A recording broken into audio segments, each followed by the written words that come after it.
All right, back at it. Two great things about today's podcast. One, Lucas is back in the library, but back in studio. Been gone all summer on his hiatus, helping out the football team. And the legend Mimi Mahon. Mimi Mahon from Ohio right now. Been in Indiana, been in Massachusetts, been all around. Great athlete, great coach, fantastic person. Mimi, just first question before I do your little bio. The Olympics are going on right now. You played basketball, you played volleyball, you played softball. If you could be, you were in Olympic lifting, you were in CrossFit, powerlifting, strongman. If you could be an athlete in one sport in the Olympics right now, what would that be? I don't think you would ever guess. Ping pong? No, but just looking at my build, you probably wouldn't believe this, but I played college softball. I liked volleyball as well, but I love basketball. I Mm, just wish I was stretched out a little bit, maybe a little faster, but I just stood behind the 3-point line and shot threes all day long. fun. But I loved basketball. And I actually, after I graduated from college playing softball, I told my dad that I was going to go overseas and play basketball. I was going to give it a go because I didn't know what else. I needed to compete in something. I did not do that. I was serious. Didn't happen. She's been a strength coach. She's been or a softball coach, and it kind of goes hand in hand depending on the school and the budgets. A lot of times those coaches have to wear multiple hats. Sometimes it's the operations hat, the marketing hat, but it's also the strength and conditioning hat. And luckily, Mimi has the wherewithal, the pedigree, the background to do both. Mimi, if you're coaching in the Olympics right now, what sport would you be best at coaching? Olympic weightlifting. All right. Gotcha. So not even one that you competed at full time, but still a big passion. So the whole big background. I like the high school story right here where she played basketball, volleyball, softball, had D1 offers to play softball, but blows out her knee junior year. The typical, I've been doing a lot of running, change of direction, bam, ACL goes out, plays in the entire senior year on a torn ACL and goes to state in softball on a torn ACL, still makes it. So one of the many reasons, when Jen and I talk about Mimi being badass, just another example. And then she did not get that D1 offer any longer. They yanked it from her, so she goes to another school and then still works her way back to the D1 level, right? So just the level of resilience coming back from injury, staying with the sport, and then working your way up. Second reason, I would say Mimi's badass. Third, she ended up playing in Cleveland, my hometown. So I'm obviously biased there. Go Vikings, Cleveland State Vikings, right? Fantastic. And from there, started coaching. But what was that like working your way up through college, the college ranks, and then elevating and evolving to those higher levels? But it took some time. Yeah, I think, I love that you share that story because it feels like so long ago, but it was such a defining moment in my life that I still look back on time and time again. Like getting injured, that could have taken me out of the game, but I'm like, nope, I'm still playing. My team's going to be good. We have a chance at state. I want to play not just for myself, but for my teammates. This has been our goal. And, later on, a lot of people told me they thought I was crazy when I was like, I'm playing and we're going to make it to state. And that's what we put out there. And that's what we set out to do. And I definitely wasn't, if you look at stats, I wasn't as good my senior year. I didn't have a lot of power playing on my right leg, the leg you drive through the ball with, But I went from being a catcher to just playing first base, trying to move, like you said, as side to side as little as possible with a torn ACL. We went to state. Then I had surgery and went on to college. And I think, also that was one of the first times in my life that I really trained with purpose. I loved going to physical therapy. I had to go to physical therapy all throughout the school year to keep the muscles around my knee strong. So I learned so much. I didn't even realize I was learning so much, but I loved the training. And then obviously I had to do more physical therapy going to college. So then I ended up going to the University of Rio Grande. It's an NAIA school. And I played 2 years there. And my freshman and sophomore year, I was, I think at the time they say all conference, all region, those sorts of things. And I really, after 2 years, I was like, what am I going to do? But I do have a side story that you don't know. So speaking of basketball, I went to the basketball coach and asked for a tryout. I was like, I'm going to play two sports because I need to do more. So I did a tryout with the basketball coach. He said, yeah, you're on the team. So I told my softball coach, and my softball coach said, no way. You're one of our best players. You're not playing basketball. What are you talking about? That's how you tore your ACL. And then I took some time, went home that summer, and I thought, if I'm not playing two sports, then I'm gonna play one sport at the highest level. So I came home and I made YouTube videos. Embarrassingly enough, I think you can still find them. Dang. But I made YouTube videos with my high school coach, who was Steve Heckman, helped me out. Sent them off to some colleges and did some visits again after my sophomore year, and then landed at Cleveland State. It just worked out really well with timing. Someone had transferred to another college, so I just kind of swooped in as a junior, and I loved Cleveland State University. I think it's an awesome school, awesome athletics, and I love Cleveland. It was great. Saying all the right things. So endearing. At some point, you know, a number of times on the show, I've talked about injuries being a gift if you can use them that way. I got to believe that you had some time off. You're in that physical therapy route. Your knowledge has got to be increasing on how to build the body. The strength and conditioning, building up the hamstrings, building up everything around it, hips, core, everything else. That become more of a focus in college then, obviously, so you can handle all the pounding of playing at the college level. It did, but I didn't really realize what I was learning at the time. I just still saw it as physical therapy happens at physical therapy. Working out is in the gym.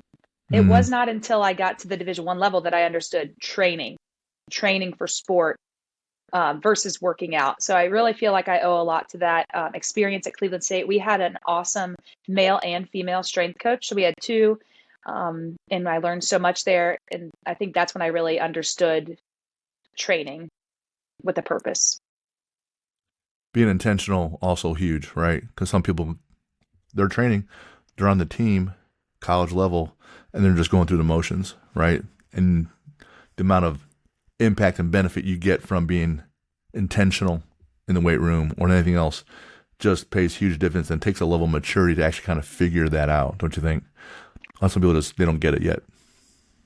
Yeah, I was listening to Kelly Starrett's podcast the other day, or he was on a podcast, and he was talking about how nowadays we have so much information and so much resources that it used to be when we were growing up that you just worked harder. That was definitely my mantra. Work hard, work hard, work hard, more and more and more. Now we actually need to work smarter because everyone can just work hard, work hard, work hard. But are you intentional? Are you working smarter? And I do think there's a lot of truth to that. I take both. Definitely work as smart as you can and optimize as much as you can. My favorite Shane Sweat-ism. But I still believe in outworking the other folks as well. Just if I'm smarter and outworking them, then I'm really hitting them with both barrels, right? Yeah, so I have a college athlete that I'm training right now. Well, she's actually going for her first year to play college soccer at Tiffin University. And I told her, I said, I'm going to be having a conversation about training people just like you. Like anything what's your purpose? What's your why? Why do you come here? I mean, she's been working so hard all summer long. And she said the best thing. She said that training hard, getting stronger, it gives her confidence in that she can outwork her opponents. She's going to be the best because she works harder than everyone. And that I still have that mentality today. Like, you can't outwork me. So I do think there's something to be said about, you have to work smart to make the most of your training. But I think there's just this like confidence that you get from training hard. And honestly, I think that's youth athlete all the way to the adult that's just coming into the gym to train 1 hour a day, but then they have that confidence throughout the rest of their day and their work too, even if it's completely unrelated. You know, Lucas works with high school kids. I work with some kids, not near as many as Lucas because he's just in the high school all the time. And there's different echelons, right? Someone's going to go to the D1, the 5-star kid, and they're already going to be making money. Some other kid's going to be a walk-on, and some other kid doesn't even get to that level. But those that are going, or maybe they're a JV kid trying to make varsity, at some point those lower echelon kids can still evolve to that high level, but they're not there, right? Their path is going to be a little bit rockier. They're not already thought of or appreciated quite yet because they're not quite there. What do you say to those kids to inspire or get them going keeping them going? Because that road's a hard one to hoe. It's harder. They're not already, even if they're great and maybe someone that they're just overlooked, 1A school kid, right? What do you say to those kids that have that harder road? Because you took that harder road, right? You Hmm. didn't go, you went NAIA first, and then D1. What do you say to those kids? How do you work with them? Honestly, it's just everything we're talking about right now. It's being the hardest worker in the room and understanding that it always pays off. It might not pay off in the way that you think it should or the direct path that you want it to, but someone's always watching, and if you do the right things and work hard, it'll get you to where you need to be, whatever that means. I don't want to say it's where you want to go because it might not be, but I Sure. think it will, like you said, I mean, when I was playing at the NAIA school, like nothing against that. It was a great experience, but I didn't think, well, after 2 years, I'm transferring to Division One. See everyone. I was just making the most of every day, trying to be the best I could every day. I had no intentions of that wasn't what was leading my work ethic every day. It was just to be the best I could. Having that singular focus is really your only shot.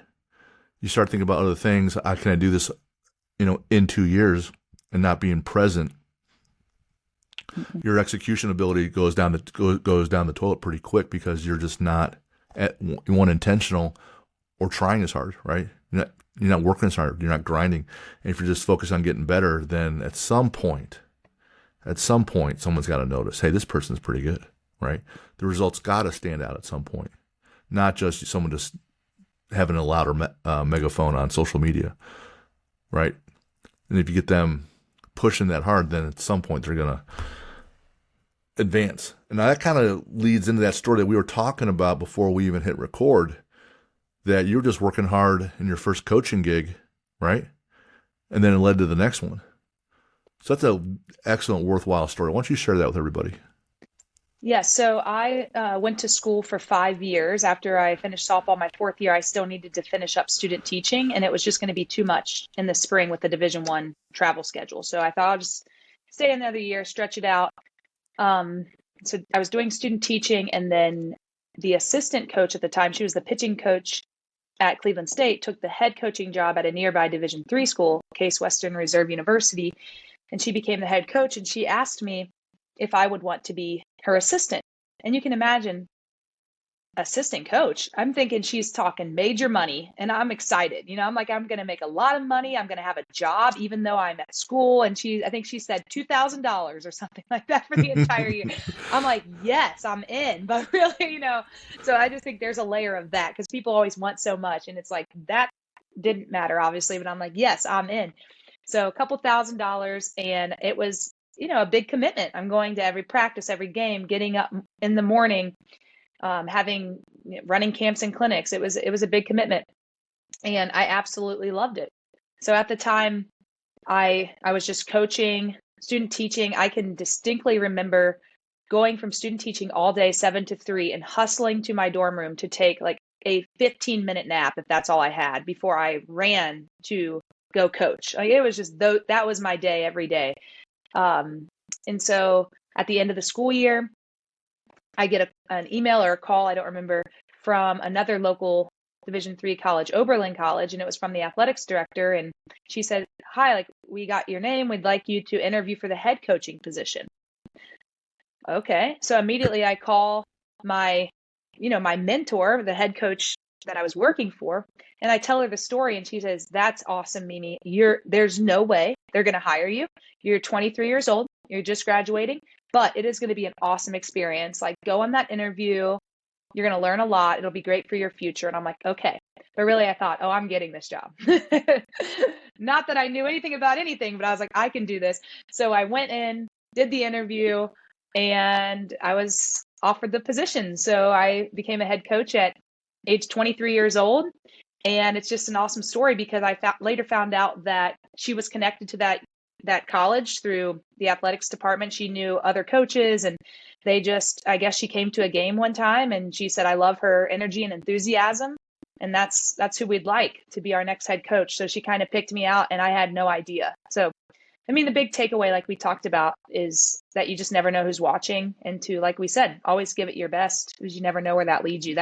I was applying to teaching jobs at the time. So I actually went to school to be a high school math teacher. So I had college coach or math teacher. It wasn't a hard decision for me. Right, right. A while back we had Mickey Marotti on, the strength coach that heads up all of Ohio State's strength and conditioning, and I asked him about how would you define or instruct leadership, and it tells me that Oberlin College recruiter saw that in you, and what Mickey says is that leaders must be seen doing the right things. They must be heard. So what comes out of your mouth must be accurate. You're instructing them, but mostly they must also be felt. So that enthusiasm, right? That energy, that presence. And when people feel that, they will then follow you because you're doing all three things. And it's pretty evident that right then and there, those things are evident. So the next thing you know, yeah, Mimi's our girl. We want her. Let's go. Any big rivalries then? Anything going up because you're one of five? Also one of three triplets, and all five played college sports. And I think they all coach at some point, right? So if they're triplets, you guys will be on the same team sometimes. Then there's, other siblings. How rough does that backyard get sometimes? What's going on growing up with all the competition? Because it's got to be like that, right? I know you want to compete at everything.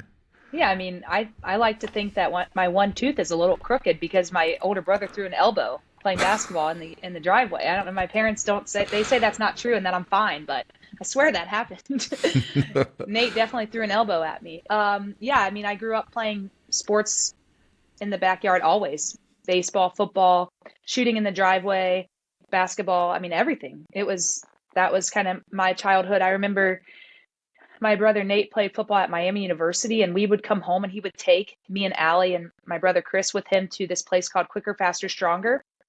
The only downfall was that we would work our butts off, like pushing sleds and doing all this crazy stuff. And then we would all drink the same weight gainer Gatorade shake afterward. And I was like, oh yeah, I'm a female. I need half of that.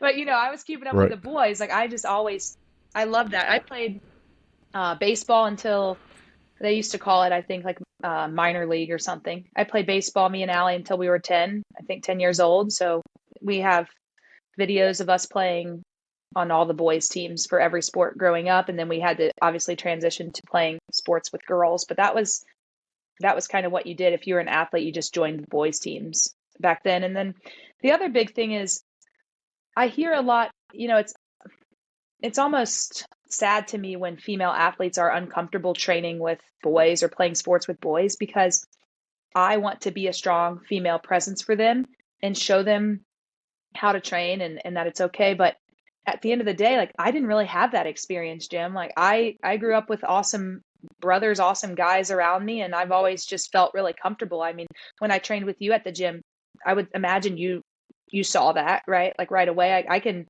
if you want to bench, let's go. I don't need to find like my female counterpart. So that's just kind of how I've always been. And I think that's because I grew up with a bunch of brothers, and my dad, my mom and my dad, but specifically, my dad and his father, which is really cool because like grandpa, back in the day, they totally saw female sports as important and relevant. And like they were at all of our games. They cared what we did. They thought all of us, it was always, where are we going to play in college and what sport are we going to play? Not maybe we'll make it that far. I think that's really important too. Like I never had a doubt. It was just, where are we going to go? So I think that's just, I attribute a lot to my parents, honestly. And I can attest that Mimi can hang with a lot of the dudes, a lot of the fellas.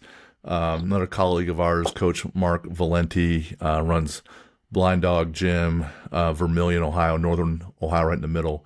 He's also a former pro Highland Games thrower and big background in that. So strongman as well.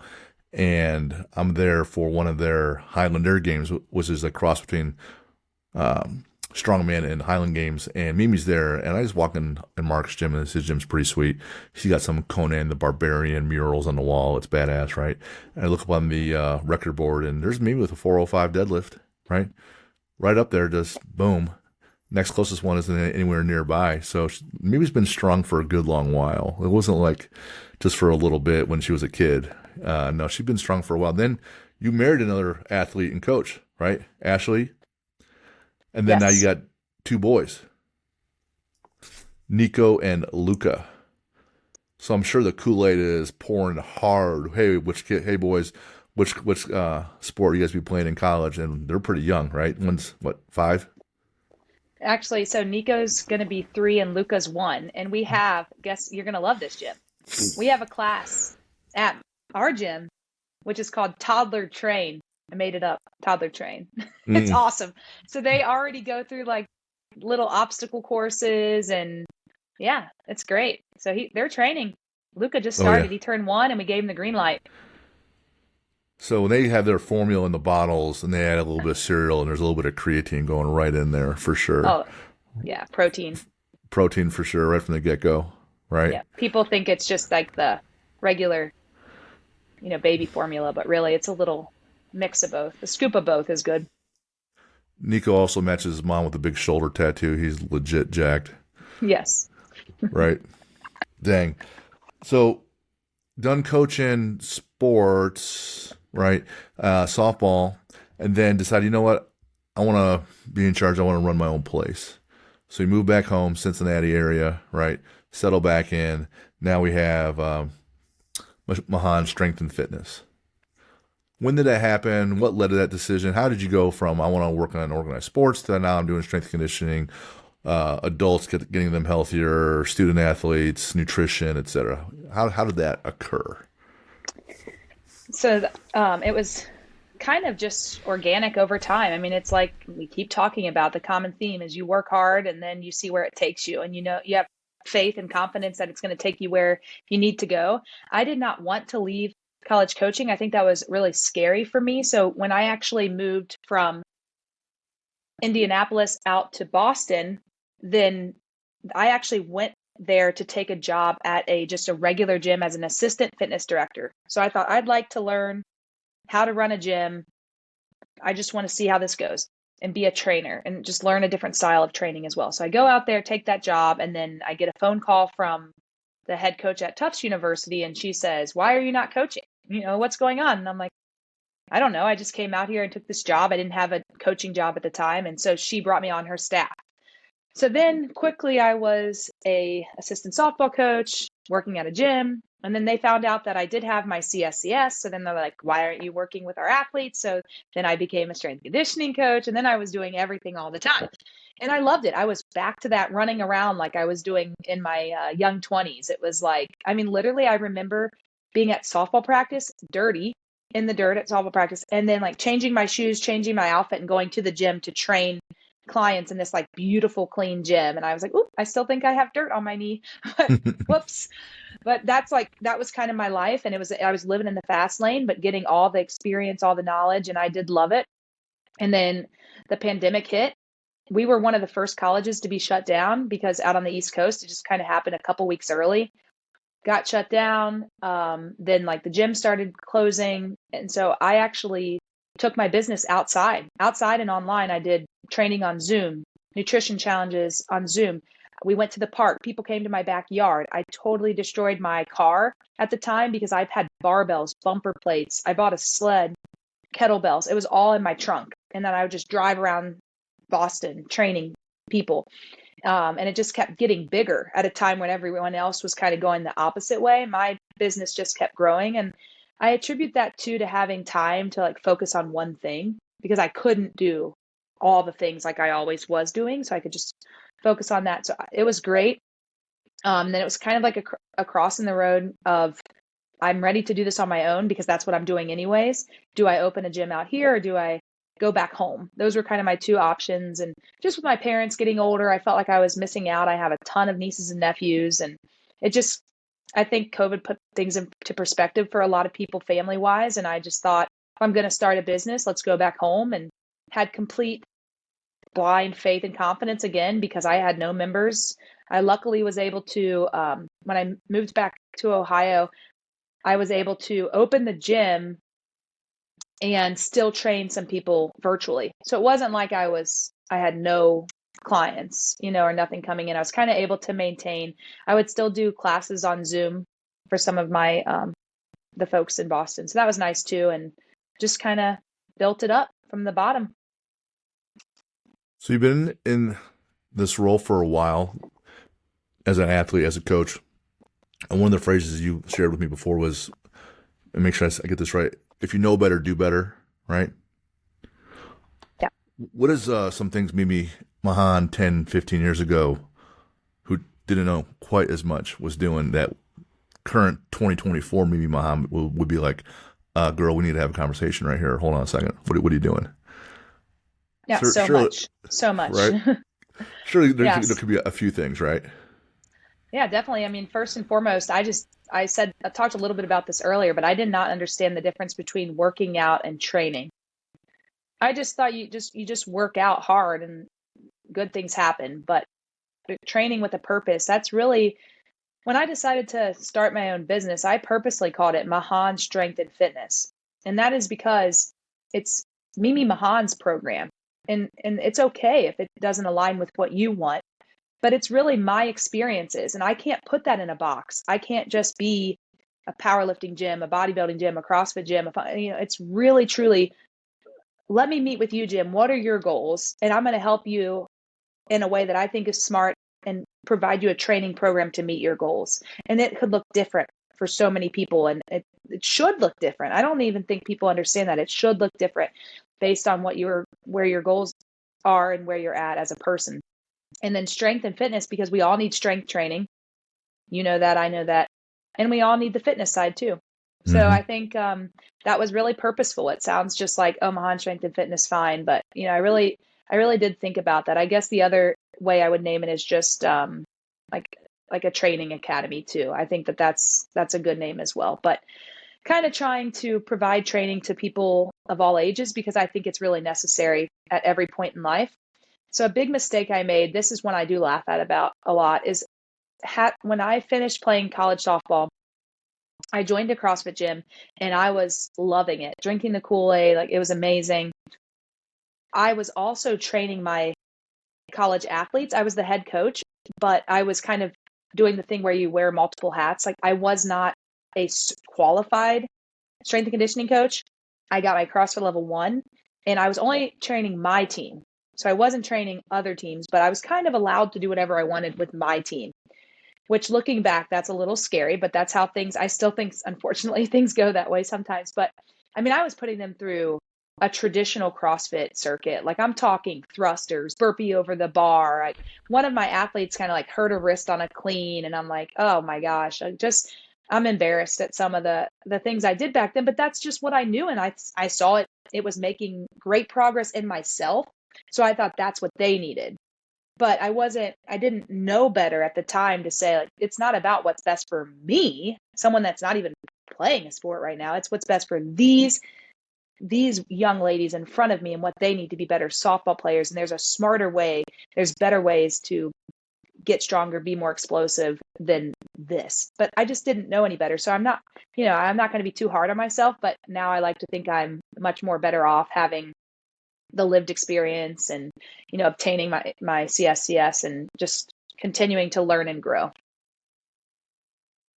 I love that because you don't know what you don't know, and you can still get people better, even though maybe it's not optimized.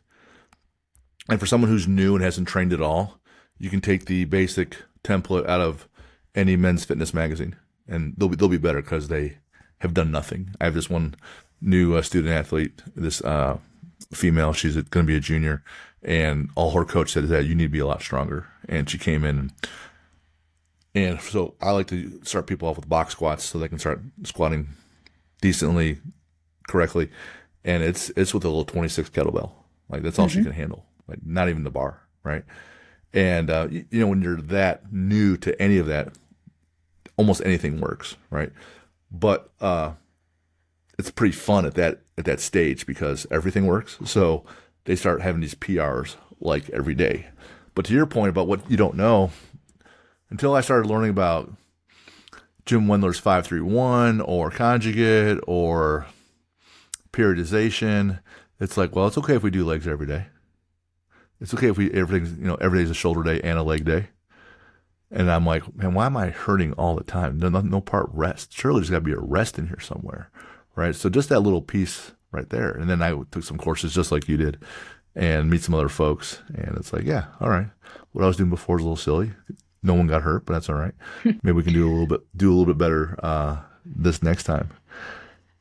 There's in some areas, CrossFit's still growing quite a bit. In some areas, it's plateaued and in decline. And one of the things you wrote down here is that you want to talk about the future of strength and conditioning. And I don't think you're a affiliated CrossFit gym, right? Correct. We are not. And you're kind of just doing your own thing, if you will. But Mahon's brain is coming out into the gym, and this is what we're running with. So for what you're seeing in today's society, whether it's student athletes or just the overall adult population, where do you think it's going? And more specifically, where's your gym going? So the biggest thing, another thing that I feel like I didn't know a lot about in my younger years that I know about now, and it could be from my own injuries, surgeries, recovering from things as well, learning, growing, just the importance of stability, not just talking about mobility, but stability exercises, banded activation, corrective exercises, call them whatever you want, but they have a really strong place and purpose in training, especially as you age. A lot of times when you're younger, you can get away with not doing as much of that. But as you get older, especially, we need that. So when it comes to like CrossFit, for example, in my adult program, we don't climb ropes. We don't walk upside down. We don't do a lot of barbell overhead, like overhead squats, that sort of thing. We use a lot of dumbbells, kettlebells. But I think at the end of the day, we need to focus on like proper movement patterns and making people feel better when they leave the gym. Again, I was just listening to Kelly Starrett. Another thing he said that totally resonated with me is like, most people, it doesn't benefit them to leave the gym feeling completely beat up. They need to feel better when they leave the gym. Like, yes, you worked hard, but you're more energized and feeling better when you left versus feeling completely destroyed. In my younger days, I was so exhausted after training that I would need a nap. Like always. It was like I just completely destroyed myself for 2 to 3 hours. Now I need a nap.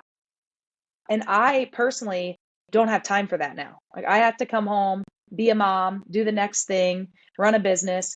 So I have to really be careful. I mean, maybe a couple days a week I can go that hard, but because I do still like to compete and still like to be an athlete. But for the majority of people that come in my gym specifically, they just want to get healthier, stronger, fitter for life. And that's our motto, is to get healthier, stronger, fitter for life. Now, if you're training in our sports performance program, that's going to look different. That's another big misconception. People will say, "Oh, can my little Johnny come to class, the adult class?" I'm like, "No, you don't. You don't want Johnny to do that. Johnny needs to be training for his sport, not just like overall fitness and strength." So I think the future of our gym is just continuing to get that out and having folks understand that, which I think we're doing a really good job. Our sports performance program is continuing to grow. Our motto, MSF, is Mahon Strength and Fitness. We also say it stands for Making Strong Families. So we want grandma, grandpa, mom, dad, parent, whoever, children, everyone all the way down the list to be training for whatever that means for them. And my vision of the future is to have 2 side-by-side facilities where, parent can take their child, they go train in a way that makes sense for them. Parent goes trains next door, go home and have a nice family sit-down dinner. Let's bring back some good traditional values, and also get that work in. So to be more efficient, that is my dream goal, and I'm working on that. You could see the Mahon thumbprint. All the siblings played sports. She wants the whole family to be healthy and active. And if there's an imbalance there, the wife always wants to work out and be healthy and eat healthy. The husband does not. There's an imbalance there. Then there's going to be some friction. And if you can get people on the same page, because, culture is probably the number one asset that you guys have, there's family cultures as well. And if you can impact them that way globally, then there's going to be, huge, huge impact. I also like, your point about not wrecking yourself. Once your CNS is smashed, all you can do is eat and sleep and try to fix it, right? And when we are talking earlier about intensity or being intentional in your training to get better results, well, it's a lot harder when your CNS is wrecked. So if you can't come back the next day and it takes you 2 or 3 days to come back fully recovered, then you just missed 48, 72 hours of impactful work. And just getting wrecked, it doesn't do that. And earlier on, I was like, man, hero wads every day. Is that cool? All right, let's just go again, Yeah. go again. And Lucas always wanted to do Kalsu over and over again. So we would try to do that every once in a while. So Yeah. probably not true, but you said you wanted to pursue the best version of yourself every single day in all aspects. So for you yourself, not just the business owner, the athlete, the spouse, the mom, what's that look like for you? What are those intangible things you're striving for, and what's that equate to on a day-to-day basis? If Mimi's living her best life. Yeah, it's everything you already said. So of course, being a great mom to my children, that's first and foremost. Sometimes I think that's the only area that I ever beat myself up on. If I'm not being great for them, then what am I doing? Because they are my complete world. So that is important to me. If I train so hard that I have no energy to get off the couch and play with them, that's a problem for me. So that's something I'm really working on. I want to show up for them every single day in the best way I can. And then some of the intangibles is to just really make a positive impact on people's day every day. And I found that comes from being consistent. Like I want when people come to the gym, when people see me out and about, like I want them to know what they're getting and feel like I lifted them up. One of my favorite sayings too is like, you can either be an energy giver or an energy sucker. And there's nothing in between. So like you're either Right. taken from people or you're given. There's no gray. And I just want people to walk away from seeing me and being, always feeling uplifted. And that's a big task. I'd say that's the other area I beat myself up on is like, if I'm not in a great place and I don't, give someone the best version of me, I usually reflect and get upset about that. So I think that's like a lot of pressure to put on myself, but that is something I really work hard to do. That's awesome. My brother Eric, he uses deposits and withdrawals. And he wants to make more deposits in people's relationships because every once in a while he'll have to make a withdrawal. And that could be come in the form of an ask, I need help here, or come in the form of he said something that he wished he had and he kind of fucked up. And then the relationship could be damaged a little, right? But you made so many deposits that, hey, we can move past that, no problem. There's lots of people in my life where I'm unbelievably grateful for, where they've, humbly, in my opinion, given me more deposits than I have to them. Like one guy, he would come over and if anything's going on in the gym, he just starts working on it. Like doesn't need to be asked. And so when he comes to me one time and says, hey, can we train all the canines for the police department at your gym during third shift? I'm like, yeah, dude, whatever. Just turn the lights off when you're done. He's like, you care about the equipment? I go, whatever you need, man, just take it. I don't care. Because he's helped out so much. And then when you say I want to make an impact or help other people, and there's a whole, our gym and our athlete builder, we have our 6 core values, and one of them is teamwork. And I wore this shirt today because I don't know anybody personally that's been a better teammate than you have to some people in your family. And it was so evident a couple weekends ago when I'm down at your place for the donor games. I was truly just moved because I know you have a story to share there. And I asked myself, because I heard some of the stories and I'm like, man, could I do that? Could I do that? I don't know. I don't know. And so I want you to share that piece and there's no reason I wore the shirt because I don't know many people in my life that have done something as selfless as you. So I'm so humbled and in awe of what occurred a few years back. Well, thank you. I appreciate that. It was amazing having you there. And I won't challenge you with answering this question. I'll just leave it out there. But I'm like, yeah, if Jen needed that, you would. You would. Well, that part's easy. That part's Yeah, easy. But that's how I feel about my mom. I was told though that hey, you can make a donation and to anybody and still be fine afterwards. Yep, that's right. So then why not? Yeah, Right? why not? Like yeah, if it's Jen or my kids, fuck, whatever, sign me up. Yeah, I'm good. easy. That part's easy. Yeah. So why don't you So share with Lucas and everybody else like what the whole yeah, story is behind that? See if we can yeah, get I'm Mimi excited to share. to get upset here. It's already happening. Yeah, thanks a lot. It's the only thing that'll get me. As you saw this past weekend, I was feeling good too, and then it was like, oh, it'll pull at you. But it kind of just takes me back to when that happened. But it was in 2016. I think that was the year my mom just kind of like got sick out of nowhere. And I'm going to make it a really long story short by saying that she just got sick and became septic, and it went downhill, spiraled out of control. But in 2017, she was in kidney failure, end stage kidney failure, and looking at having a kidney transplant. So I actually got tested right away. Some of my mom's siblings did, some friends, which that's all incredible. You just go and see if you're a blood match originally. And so I was not. They say that it's like you could build up antibodies. So likely if I donated my kidney to my mom, her body would likely reject it probably because I'm her offspring, and it would just not take well. So a couple other people got tested, and they ultimately could not do it just for their own health reasons. There's a huge process you have to go through. Obviously, this is important too. They're not going to take your kidney if they think something's going to happen to you. So it's kind of like the best health screen that you could ever have, because they want to make sure you're like really healthy to do that. They're not just going to like rip a kidney out of you and hope for the best. Like they don't want you to need one. So I think that's just good perspective.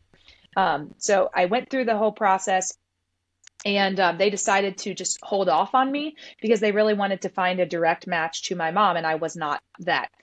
So I'll never forget, like time was passing and the doctors were just saying that, her kidneys, it just wasn't looking good. She might need to start some dialysis and like trying to figure out what to do. And my sister, Allie, who's a nurse, was like, I really don't want that for mom. You have to sit on that machine for like 4 hours a day, a couple days a week. And she's not going to like that if you know my mother. So not that anyone does, but it was just not what Allie wanted for her. And I'm like, well, why won't they just let me donate my kidney? So I called the hospital. I had a transplant coordinator at the time and said, like, this is ridiculous. Like, just let me do it. They had said that there was this like exchange program where I could donate to some stranger and my mom would have one. And I'm like, that sounds great. Like, let's go. Why are we not doing this? So then they said, all right, fine. If you feel that strongly, like, let's go. And it was literally, I think just like a couple weeks later that they started testing me, going through everything just to make sure that I was cleared to go. I was working a softball camp in Boston. I'll never forget when I got the call. Can you imagine that call? Like I'm getting ready to go work a college camp with like hundreds of kids. And I get this call like, you're going to be the donor. We're going to schedule surgery. Let's go. And I was just like, Dang. not well. And I had to just I told Ashley, and I'm like, all right, let's go. So like had to just, put it to the side and put my face on and like go do the camp. But anyways, it's just a very, very distinct day that I remember. So fast forward, I think it was about 6 months from that call to go time. And it was January 4th, 2017, I think is the date. It's been over 7 years that I had surgery. I had surgery in the morning, and my kidney actually went to another person who I am in touch with. Actually, the family just sent me pictures. She's in her 70s. Her name's Louisa. She's amazing. She's like spunky, living life. Like I got a video of her dancing. I was like, oh yeah, that's my kidney dancing in there. It's got rhythm. And then my mom got hers from another person, but that person, I think it was a male. It doesn't matter, but he chose not to connect with her. And that's okay. Like you don't have to. It's up to you. So I haven't met in person my recipient, but I do know who she is. I've communicated with the family, which is really cool. I just want to share one more funny story. I called her on the phone. So many months had to pass, and then you were determined if you could talk to the person. I called her on the phone, and I was like, hello, Louisa. I'm your kidney donor. And she hung up on me. She thought it was spam. But then she called me back and was like, hi, thank you. And like gave me to her daughter. It was cute. I think she was just like nervous, I'm sure that was a very strange and hard phone call, but here I am calling her excited and not knowing what to say. But yeah, it's really special, and it actually means more to me that I got to have an impact on a complete stranger and their family. It's really cool. Like every time they send me a picture, it just puts things into perspective. That's the biggest thing I can say. Is like it just changed me completely. I mean, we make a joke. So I actually got full name. My real name is Meredith, and I got my name Mimi because I am a triplet, and I would say me, me, me, me, me, like pick me up first, feed me first. I want to do everything first. And so everyone jokes like me, me, me. It's always about Mimi. Okay. And I think I probably was like that for a long time. I do. I think I was like that. And that experience almost 8 years ago just changed me completely. Like it's just the sooner that people can realize it's actually not about you and it's what you can do for others, and that will actually enhance your life in return. That's the biggest thing I like to share with people, because that's what the experience has done for me. I did that just for my mom, and I had no idea who and what it would bring into my life. And Jim, you got to see it firsthand. And like, if that doesn't make your heart explode, I don't know. I don't know what else will. Right. So one of the questions is, heroes, and I have Mimi listed as one of my heroes.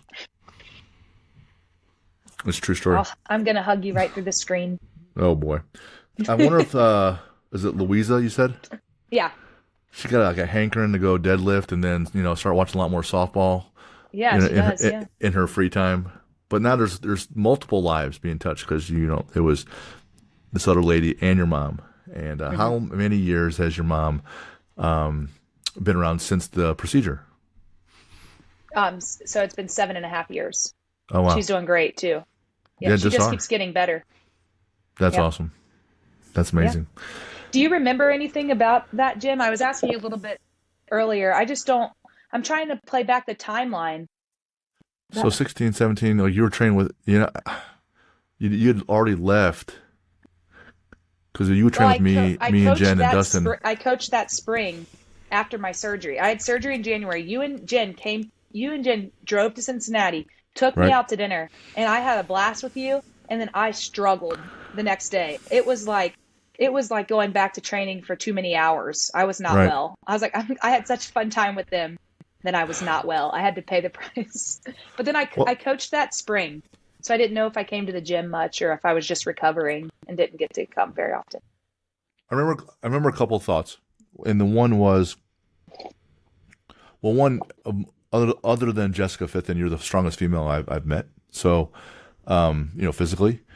And so I thought, that would be impacted. Mm-hmm. And you're like, yeah, I don't know if I'm going to be able to lift like that anymore. Right.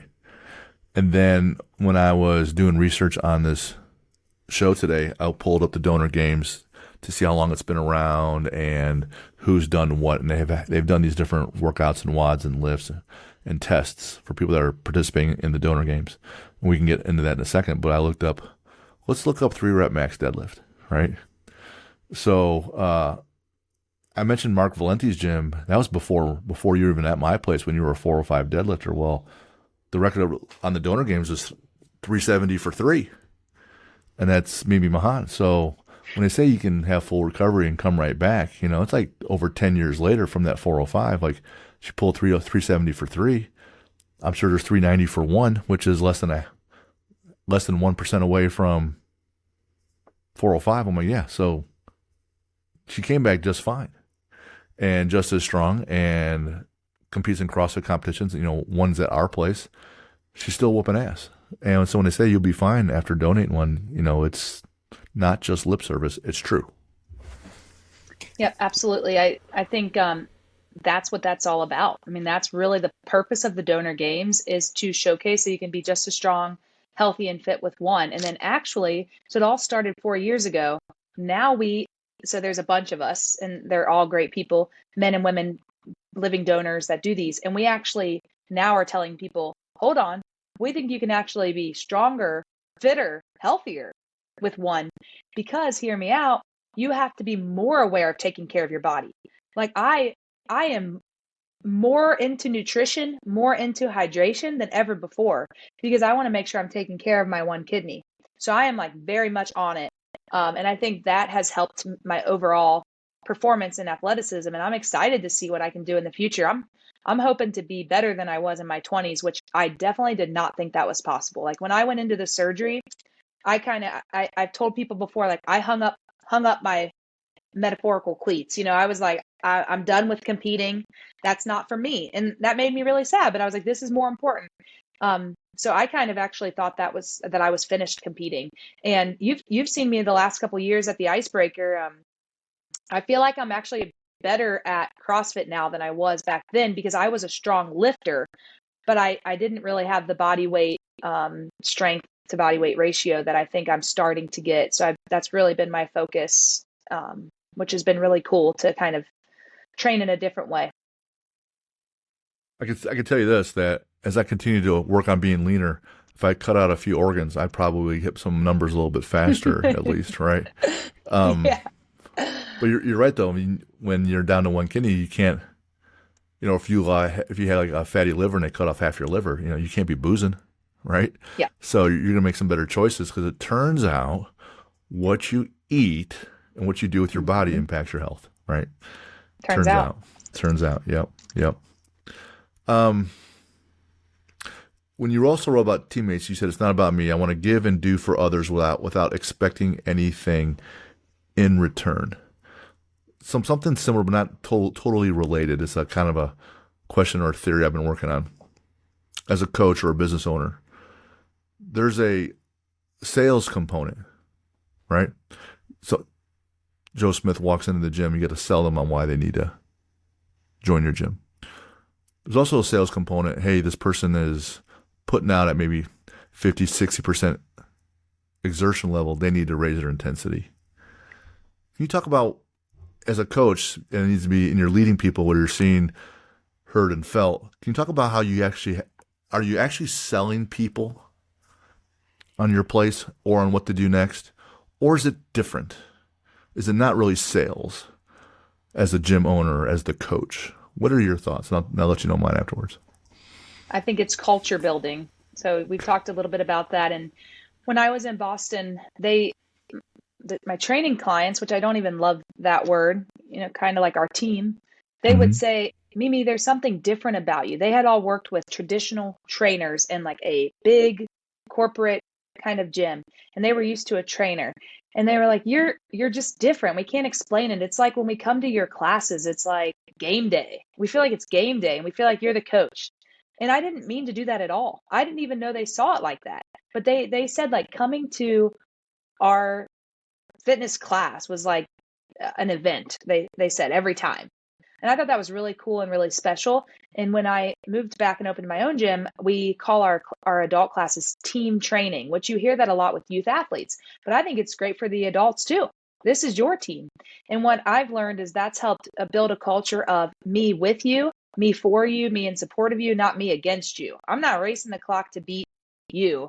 I'm not trying to lift more than you. I'm trying to do the best I can for me. And I want to be with you. Now, the competitive side of me still likes to go and like, we can go, do better than that gym over there. Or like, if we have a competition or something like that, I like to still compete in that way, but I don't want to foster an environment of competing with the people on our own team. I want that to be like more camaraderie and supportive. And the other thing I think I've learned over time that I will add to that I think about a lot is that more often than not, and this, I don't know that it's always with youth athletes, but more specifically with adults, they don't really need to be pushed and motivated. They need to be like supported and given like just basically like tangible goals and incentives that way versus like yelled at and pushed. I don't think that most adults respond to that. I think they are there trying to do their best. I don't know if that makes sense, but it's like they have a lot going on. A lot of people have families, children, responsibilities, stress. They come to the gym to be removed from all that. They don't want more of that. They want to come to like a positive environment where they can push themselves, be rewarded and supported for their hard work. But that might look different from person to person. Like Jim lifting 300 pounds and me lifting 100 pounds, we all might be giving it our best. So don't just praise the person that's lifting 300 pounds or the person that's pulling a 130 split on the rowing machine. Like that person over there that's pulling a 205, that's the first time they've done that. They're excited too. So I think we're really, really big on trying to meet people where they're at and provide that support along the way. Gotcha. Gotcha. I like that. I especially like how it's, it's team training. And you're part of something bigger than yourself, and you can help the overall group, which then will come back and help you. When I look at the problem solving or sales component, someone comes to the gym, I don't look at it as if I'm selling them a car or a product or a service. I ask them a number of different ways, just like you're doing a personality exam, about why they're there. So I want to find out the root cause. And if it's really superficial, my experience statistically is that it doesn't really last very long, right? But they have some real reasons. I want to be healthier. I'm type 2 diabetic. I want to set an example for my kids. Then I don't have to sit there and say, well, you need to join this gym. You need our nutrition program and CrossFit, blah, blah, blah. I'll say, well, based on what you told me and what we're able to do, how much time we have, this is probably going to like a 6-month journey or a 12-month journey, but overall, your overall health and wellness is a lifelong journey. I'll just simply say, are you ready to get started? Right? It's not like it's a big hard sell. I'm just trying, if I can solve their problem, Mm-hmm. then it's okay for me to say, are you ready to get started? If I haven't solved that problem, then there's no reason why they or anyone else would want to move forward. I find that that's to be one of the times where people look at it as a sales thing. And I'm like, no, I'm just solving a problem. I'm trying to get you to be the best version of yourself. Right? Absolutely. And I think this might surprise you as well, but I have been known to tell people that if this isn't for you, there's other types of fitness. There's Sure. other gyms, and people think that's really crazy. I'm like, hey, there's, so-and-so CrossFit down the street that probably trains in a way that sounds like that's what you're looking for. Or, oh, hey, there's Orange Theory that does this, or, F45 that does this, or whatever the case is. I don't fight or compete against those gyms at all. It's Mm, like, I'm telling you what we're doing, and I believe in this right. wholeheartedly, and I believe we can help you. This is what I think is best for you. But I don't need to bash other gyms or put down other ways to train. And I have found that this is pretty awesome. Like, people have sometimes left our gym. Maybe they moved down the street, or it was a little bit inconvenient for them. So they tried this gym close to their house, and then they actually end up coming back to our gym Mm, because I didn't get upset with them for leaving or tell them that gym was a joke. I just said, like, whatever's best for you, we're here. We're going to be here. We're going to be here. We're going to be doing the same things, training for life in a great environment. Like, if and I think people really respond well to that versus, I'm not trying to sell you. I'm just telling you what we have. And the other thing is, fitness and training has become pretty expensive, I would say, especially in this day and age. And to me, that is totally about feeling, proud of what you have to offer. It's like you said, like, this is what I have to offer. I can help you. And as long as, you understand what you're bringing to the table, I feel like that should never be a problem as well. I think that's just something that needs to be talked about too, because it's like, if you want to go, down the street to Planet Fitness for $25, a month, or that 24/7 access gym that's $10. I hear that all the time. It's like, that is fine. There's a place for that. We are professional certified trainers, and we're going to give you the individual attention that we think you need. And we're here if you need us. That's kind of how I keep it. That's true. Even within the whole CrossFit community, there are different kinds of philosophies, and the gyms and the Mhm. affiliates conduct themselves differently. And similar to you guys, our philosophy is that people should be lifting so that they're strong and they can handle their bodies and in some kind of load, and they should be in shape. So can they lift? Are they in shape? Are they moving correctly? And are they safe? Having a good time? That's the product. That's the service. The other thing where I feel, well, it seems like people think I'm selling them or pushing them. I will admit that when people are working out or they're doing things, I will tell them that when you're doing things and you're very, very comfortable, there's not much growth. There's not. I want you to be able to. I want you to be able to sustain your habits. So it has to be somewhat comfortable in that amount of challenge or load. But if you're just comfortable all the time, then you're not going to really evolve very much. Your body won't change much. Your mindset won't change. So I said, if one of your whys is to be better mentally and physically, then I am then required to tell you that we need to be uncomfortable a little bit here and embrace that. Now, you can Yeah. if you want, you don't have to. And there's days I come in, I just check a box because I don't have much to give, but I'm still coming, right? My 4 or 5 days a week. And that's okay. But if I'm always doing that every day, every time, I'm probably not evolving. So someone's going to say to me, "Hey, Jim, are you cool where you're at?" Because if you are, great. And there are people in our gym that have been there like 10 plus years. They can move weight. They're having fun with their friends. They're in great shape. They have great mobility. I don't really see the need to push. Like they've checked all the boxes. You've arrived. You're there. Just keep going, right? Yep. But if you're not quite there, then there's going to be a little bit of discomfort. I got to ask you to say, let's embrace that a little bit, and that way we can get to the point where you said you wanted to be in, and see what the view looks like at that point. Yeah, I don't know if you do this at your gym or how if you do any testing in your programming cycles or anything like that, but we've just implemented a basic benchmark program where it's Mm-hmm. like every month we test a strength and a conditioning piece and we retest it. And you and I know that you need more than 4 weeks, but it works out really nicely. You can see progress, whether you're a beginner or advanced, and we educate, our members on like, obviously, if you're brand new, the progress you might see, and if you're more advanced. And then we cycle those throughout the year. And then now that we've been open for almost 4 years, we can repeat those from previous as well. And I think that's been really cool. It just gives people that little carrot to chase and kind of that feel good of like I improved. And then it goes back to not it's not like I did better than Jim, but I did better myself for Right. myself than I did at the beginning of the month. So I really enjoy that. It's always you versus you. Like you can go out there and outbench me tomorrow, maybe, and I'm like, well, I still have to get up and live my life, right? It's still me Hmm. versus me, still me versus me. And as silly as those gold stars look like on Wannify, they're absolutely huge. And this thing physically that I'm working on, I have my own little notebook, and I keep a little tick mark if I hit any kind of personal PR. You want to see progress. Yep. Tony Robbins talks about that all the time. People just want to see progress so they know they're moving in the right direction, and then it keeps fostering that hope, right?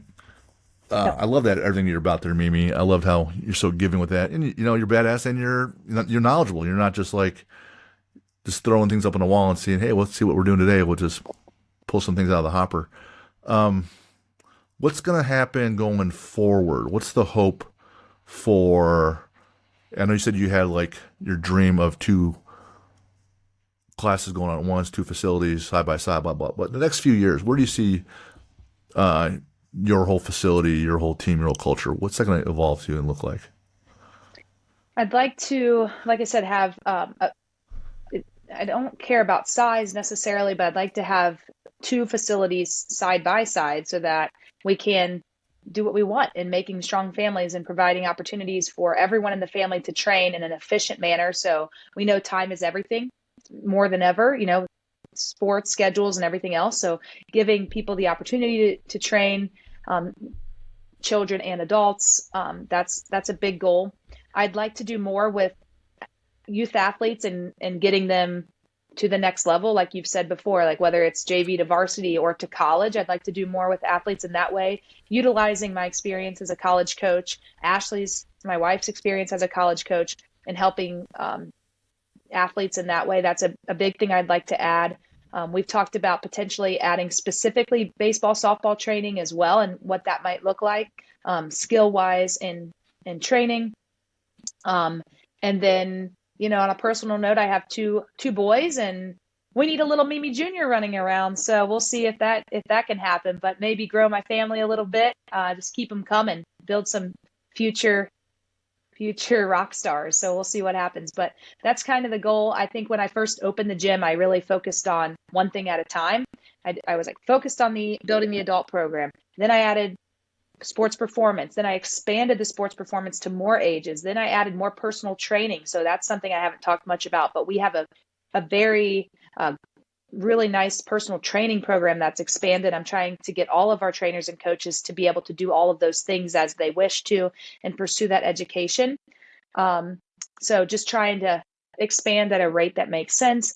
And then one thing that's really cool, Jim, that I think that you might enjoy as well is I just implemented a kind of an incentive program for my staff, my trainers, to do more continuing education and continue to learn and grow as well. So just a compensation plan that allows them to grow with me, because I want them to be happy, stay with our gym for a long time in our community. And I think just working at universities and colleges, like I cannot say enough that you need to keep learning and growing. I think being stagnant is so scary, and I want to challenge myself to continue to do things like come to your gym, come to your summits, just, do what I can to learn and grow. And then, I know you just recently hosted the Midwest Regional for Donor Games. Any plans on continuing that role and that impact in that industry and endeavor? Absolutely. So I have competed the last few years. This will be my fourth championship in September. So going to Connecticut that's like my big show I've been working for. I cannot wait. It'll be year 4, like I said. So that's exciting. And I had the pleasure of my sister and I went to New York City and spoke at the National Kidney Registry Gala last year, which was an unbelievable opportunity. So I just love working with the National Kidney Registry and the donor game. So I'm open to anything. I'm hoping to continue to run that regional event every year and make it really consistent. So that way people can like mark it on the calendar. They're coming, continue to spread awareness. And the National Kidney Registry would like to expand the regional events around the country. So hopefully helping out just to make those events smooth. And I think as wonderful as it was when you were just there last weekend. That's awesome. And then Ashley, she works for Tier, right? She was working for Tier. Right now, she's actually working full time. We'll call it full time for Mahon Strength and Fitness. So we Oh, are, wow.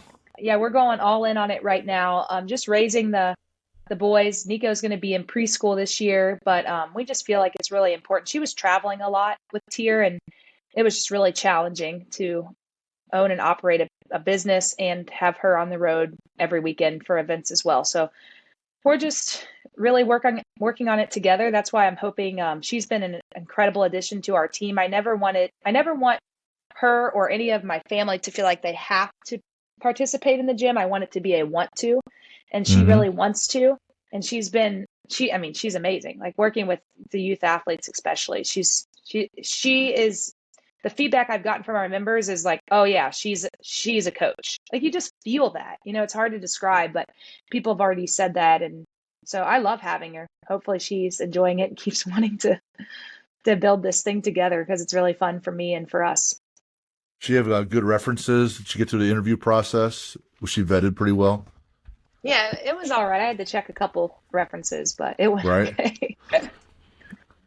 That's outstanding. That's what a resource. Uh, when you're training, what do you like to listen to? Well, you're gonna laugh, but I actually usually listen to like slow jams because I don't know if you feel this way if you coach a lot at the gym still, but it's just like, high volume, upbeat Aggression. music on repeat. Yeah.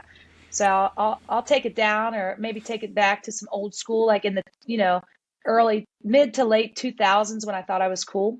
Give me some Chris Brown, some T-Pain back in the day. Lucas, you know what I'm saying? You're too young. Are you too young for that era? No, no. That was you too. I'm not So, quite 30, but I'm almost there. all right, yeah. So you So, understand what I'm saying. So yeah. throwbacks or country, probably just to bring the energy down a little bit. Unless I'm really gearing up for a big lift, I don't need all that hype music most of the time. Yeah, I do the same thing. Even when I'm not coaching, the hype music's going at the gym, and just been around for so much that when I train, I either don't listen to anything at all, just silence, or I'm just talking to my training partners, or country, just kind of just keeping it chill. And every once in a while, if I need to be more intense, I usually put on some type of audio like Jocko or David Goggins, or today it was Ray Lewis, and it's just for a small piece of the day's session, But usually I want to just kind of like, what, I can get there in my own head, so I don't need that any longer. Yep. How about bucket list adventures? You and Ashley, and you haven't done it before, you haven't gone anywhere. What's something that's a fun thing for you guys? Because you have a different answer here. I'll ask you about that one in a second. But a bucket list adventure, just you and Ashley going off on a vacation for fun. I think she would like to go somewhere out of the country. I don't know. she probably would pick better than I have. We actually traveled the world quite a bit when we were younger before kids. So I feel like we kind of been there, done that. So I guess I don't want to give you her answer. So she would probably say that. My answer would be anywhere with the boys. I mean, it could be just a trip to Florida, a trip to an amusement park. I don't really care, but anywhere with the boys. Her family lives in Chicago, so we travel a lot there, and that gives me a little mental break from the gym. But That's a good mom answer. Look at you, just all about family, right? I've maybe I'll come full circle on that, but we traveled a lot in our 20s. It was fun. I feel like I lived it up. Now I'm ready for mom mode. But you have a different bucket list adventure listed here about a summit. Oh yes, that's what I really want to do. So if I could, I mean, you're kind of hearing this. I've been great places. I've traveled. It's not that I really, I guess, as cliche as it sounds, Jim, I care more about the people than the place. That's the truth. Like if you For told me I sure. could go to wherever I want by myself, I'm like, I don't want to do that. I'd rather go on a deserted island with a bunch of my friends. That sounds more fun. Or like in the woods is fine. I don't care. I just want to go with good people. So I've thought a lot about that. And I think the happiest I could ever be in my life is if I could take all the places I've lived, all the cities, the states, the colleges I worked at, the gyms I've been at, and take like my top couple people that really impacted me or that I still keep in touch with, like put us all on one little island on a trip together. I think that'd be so fun. And it would be fun from just like a personal standpoint, but also to just like talk shop. That's one of my downfalls is that everyone yells at me and they say, you never stop talking about strength and conditioning, the gym, this, that. I don't mean to be that way. I just really love it. So I love talking about it. So it would be cool to have a bunch of people that are kind of like-minded to just sit around and talk about things we care about. Well, I'd be happy to throw out an idea along those lines. I'm here for it. So, and you're on the way. If you like outdoorsy physical things, we can easily drive to West Virginia.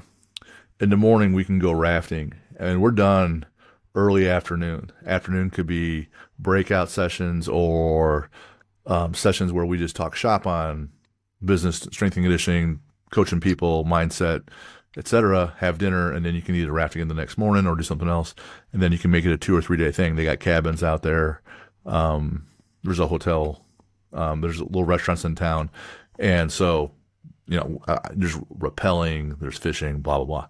But you could do like morning or afternoon some fun activity, but morning or afternoon, some work activities, and you spread it over 2 or 3 days, and you come home better. Let's do it. 2026. Give us some time. Boom. Right? I'm so serious. I think it'd be so awesome to do that. It'd be fun. That'd be great.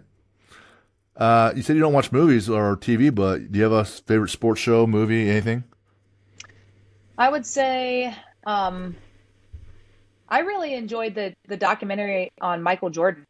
Mm. Can I count that? That was pretty The, awesome. the I Last loved Dance? yeah, it was really good. Mm. I love to watch. So Ashley makes fun of me. She'll come into like our living room. She's like, "What are you watching?" She's like, "Oh my gosh, you're watching YouTube videos of interviews." Like that's what I really enjoy. So I really enjoyed that series. Like I like listening to people talk about their lives and their mindset more than I watch TV or movies these days. Jen and I watch a ton of documentaries, but she's even a bigger nerd than I am. I aspire to be her level of nerd.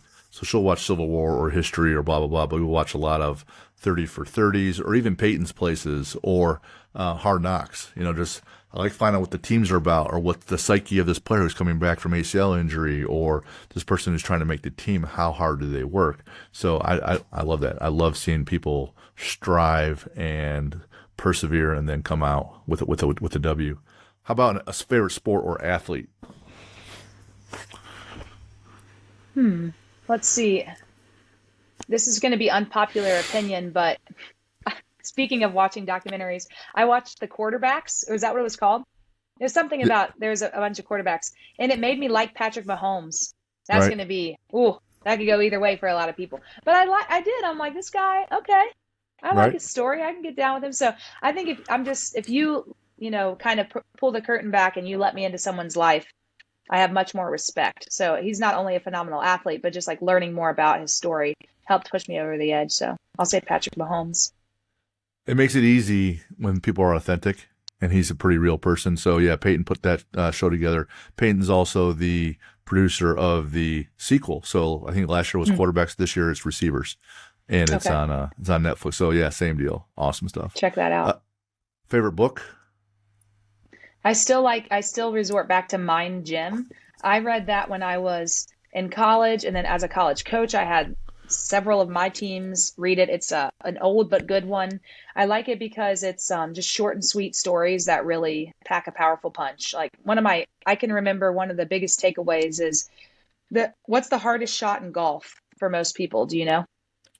The next one? It's a good answer. Lucas, you got anything?